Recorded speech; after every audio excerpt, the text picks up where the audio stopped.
Imagina a un hombre completamente ciego, caminando solo por un pasillo lleno de obstáculos, cajas de cartón apiladas, un cesto de basura fuera de lugar, un trípode de cámara justo en medio del camino. No lleva bastón. No tiene perro guía. Nadie le indica por dónde ir. Y sin embargo, esquiva cada uno de esos objetos, uno por uno, con la misma naturalidad con la que tú esquivarías algo que ves con total claridad. Los médicos que lo estudiaban ya sabían, con evidencia sólida y confirmada por estudios de imagen cerebral, que su cerebro no podía procesar ni una sola imagen consciente. Él no vio absolutamente nada. Pero su cuerpo actuó exactamente como si hubiera visto todo. Esto no es una historia inventada, fue filmado, documentado y publicado en una revista científica en el año 2008. Y lo que revela sobre la mente humana todavía genera debate entre neurocientíficos hasta el día de hoy. Este fenómeno tiene un nombre, se llama visión ciega, o blind sight en inglés. Y antes de entender cómo es posible que alguien camine sin ver, hay que retroceder más de 3 décadas a un laboratorio de la Universidad de Oxford, en Inglaterra, donde un neuropsicólogo llamado Lawrence Waskrantz se topó por primera vez con algo que, según todo lo que la ciencia sabía hasta entonces sobre la vista, simplemente no debería existir. Cuando Waskrantz publicó sus primeros hallazgos, en 1974, buena parte de la comunidad científica lo recibió con un escepticismo profundo. La idea de que el cerebro pudiera procesar el mundo visual sin generar ninguna experiencia consciente de estar viendo sonaba, para muchos colegas, como un error de método, un artefacto casual del experimento. Contradecía la suposición más básica de la neurología de la época, que ver, necesariamente, significa ser consciente de estar viendo algo. Su paciente se conocía en las publicaciones científicas solo por sus iniciales, DB. A los 33 años, le habían extirpado quirúrgicamente una parte de la corteza visual primaria del cerebro, para tratar un tumor benigno que crecía peligrosamente en esa zona. La operación, descrita en detalle en el estudio de 1974, le dejó un área completamente ciega en la mitad de su campo de visión. Él mismo lo repetía con total seguridad ante los investigadores: de ese lado, no veo absolutamente nada, nunca.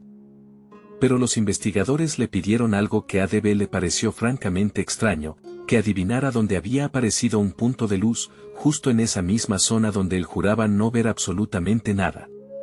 DB protestó de inmediato. Dijo que sería pura adivinanza, que no tenía ningún sentido intentar algo así. Aún con sus dudas, aceptó participar en el experimento, más para complacer a los investigadores que por creer que serviría de algo. El resultado dejó perplejos a los propios científicos que dirigían la prueba. DB acertó con una precisión muy por encima de lo que el simple azar podría explicar. Localizaba puntos de luz, distinguía líneas horizontales de líneas verticales, e incluso identificaba formas simples proyectadas frente a él. Y sin embargo, seguía insistiendo, cada vez, en que no veía absolutamente nada. ¿Cómo puede el cerebro saber algo que la propia persona jura, con total honestidad, no poder percibir? No fue un único intento con suerte. DB repitió estas pruebas una y otra vez, en decenas de ensayos separados a lo largo de varias sesiones, y su porcentaje de acierto se mantuvo consistente, muy por encima de lo que el azar podría justificar en tantas repeticiones. Para el equipo de Oxford, la única explicación posible era que alguna parte de su cerebro, completamente fuera de su alcance consciente, seguía procesando con precisión dónde estaba esa luz.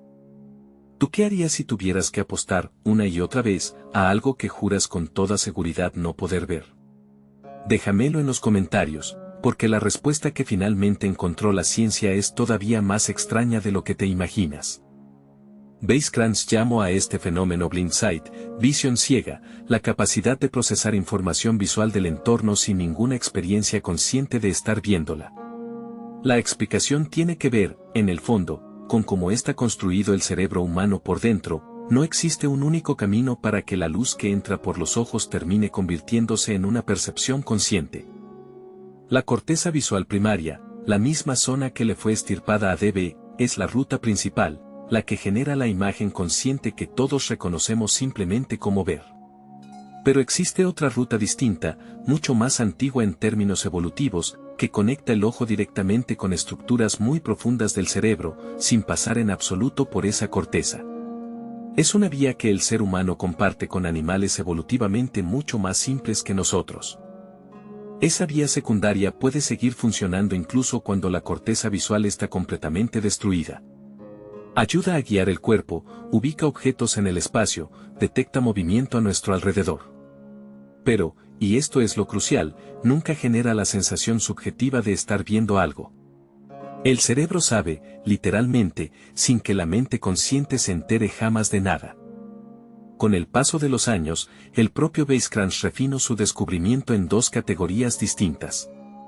Al primer tipo lo llamó Blindsight tipo 1, pacientes que, como debe en sus primeras pruebas, no reportan absolutamente ninguna sensación de que algo haya aparecido frente a ellos. Al segundo lo llamó Blindsight tipo 2, casos en los que la persona, sin ver nada en el sentido habitual, sí describe una vaga sensación de que algo pasó, un presentimiento impreciso que no puede describir como una imagen real. Detente un momento a pensarlo, ¿alguna vez tuviste la sensación de saber algo, con total certeza, sin poder explicar cómo llegaste a saberlo? Para los científicos que estudian esto, esa clase de experiencia podría estar mucho más cerca del blindsight de lo que cualquiera imaginaria. Pero todo esto planteaba una pregunta todavía más grande: si Debe solo había logrado acertar adivinando puntos de luz dentro de un laboratorio controlado, ¿qué pasaría si una persona con este mismo problema tuviera que moverse por el mundo real, sin ayuda, sin reglas de laboratorio, sin nadie diciéndole hacia dónde mirar ni cuándo responder? 34 años después del caso de DB, la ciencia por fin encontró una respuesta contundente. En el año 2008, un equipo liderado por la neurocientífica Beatrice de Helder, junto al propio Lawrence Weisskranz como coautor del estudio, publicó el caso de un paciente identificado únicamente con las iniciales TN. Antes de perder la vista por completo, TN había ejercido la medicina como profesión. Su caso resultaba excepcional incluso dentro de la propia investigación sobre blindsight. La mayoría de los pacientes estudiados hasta entonces, incluido DB, habían perdido la visión consciente en un solo lado del cerebro. TN, en cambio, la perdió por completo, de ambos lados a la vez, algo mucho más raro clínicamente y, para los científicos que lo estudiaron después, muchísimo más revelador. Dos derrames cerebrales, separados por apenas 36 días entre uno y otro, destruyeron por completo la corteza visual en ambos lados de su cerebro. El primero le dejó ciego de un lado, el segundo, semanas después, terminó el trabajo por completo.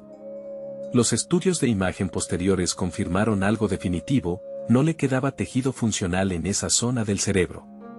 Ninguno, de ningún lado. TN estaba clínicamente ciego, sin ninguna ambigüedad médica posible.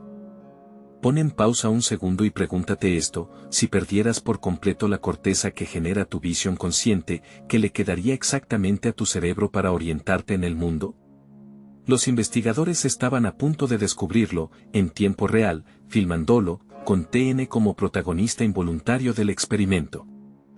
Le pidieron caminar por un pasillo del edificio.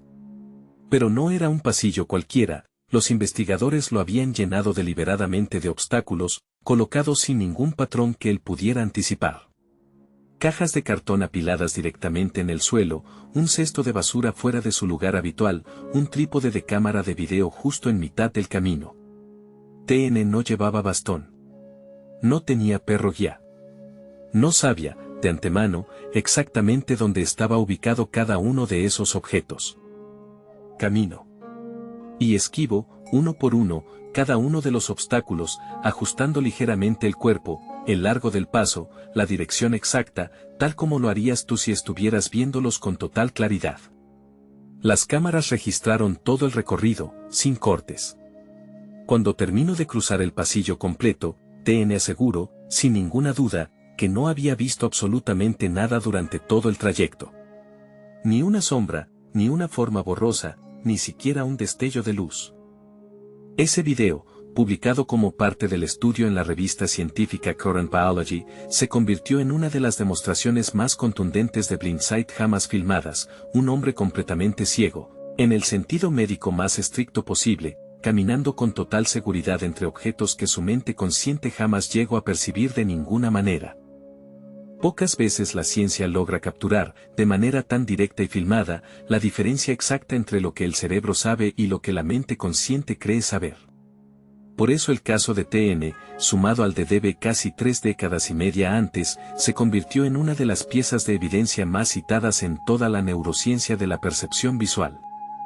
El caso de TN conectó de forma directa con el de DB, 34 años antes. El mismo Lawrence Waskrans que documentó aquel primer caso en Oxford, firmaba ahora, ya en las últimas etapas de su carrera, el estudio que probaba que ese mismo fenómeno podía sostener algo tan complejo como caminar y esquivar objetos reales, en movimiento, fuera de cualquier laboratorio controlado.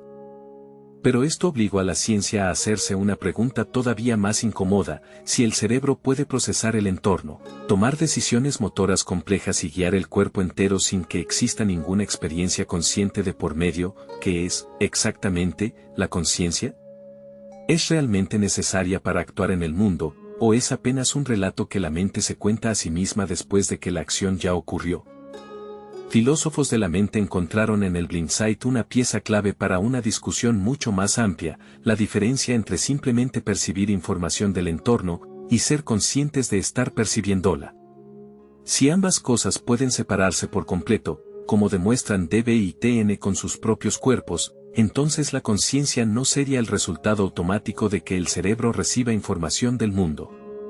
Sería, de alguna manera, un paso adicional, algo que puede estar presente o simplemente no estarlo. Es una pregunta que todavía divide a neurocientíficos y filósofos por igual, sin una respuesta única aceptada por todos. Y antes de que pienses que este caso ya está completamente cerrado, hay algo más, igual de importante, que tienes que saber. No todos los científicos aceptan, sin objeciones, que el Blindsight sea completamente inconsciente. Algunos investigadores sostienen lo que se conoce como el problema del criterio, sugieren que quizá estos pacientes sí perciben algo, una sensación visual extremadamente débil, casi imperceptible, y que simplemente no confían lo suficiente en ella como para atreverse a llamarla ver.